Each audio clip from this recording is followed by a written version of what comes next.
Aunty Rose, the matchmaker. Are you still single? God forbid bad thing.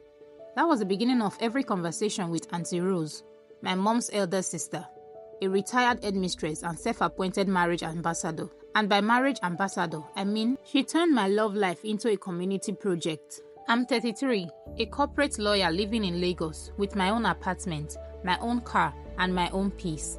But none of that matters to Aunty Rose. In her words, no matter how many degrees you have, if you don't have a husband, my dear, you are still a nobody.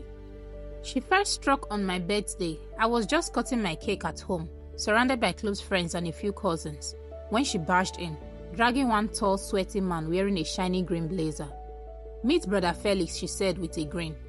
He's an usher in our church. He also sells vehicle spare parts in Ladikbo. Very hardworking and God-fearing. I smiled politely.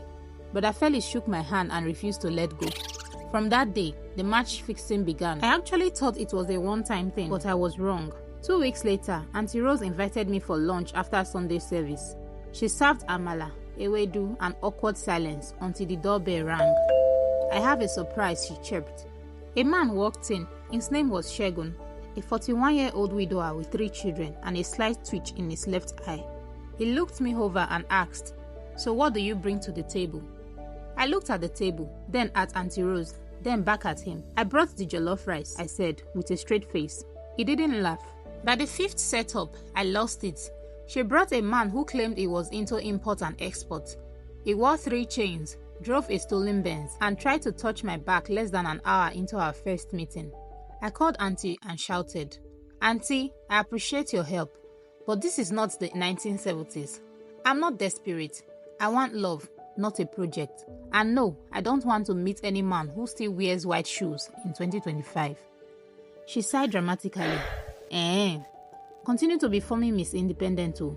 By the time your eggs finish, you will know I was only trying to help. But one day she set me up with the wrong person, who turned out to be the right one. His name was Kunle, a quiet tech bro who came just to fulfill the family obligation. We agreed to pretend to be interested so Aunty would leave us both alone. Except we actually clicked. 1 date became 2, then 3, then daily calls. He understood my sarcasm, loved my ambition, and didn't even ask what I brought to the table. 1 year later, we got married in a quiet ceremony.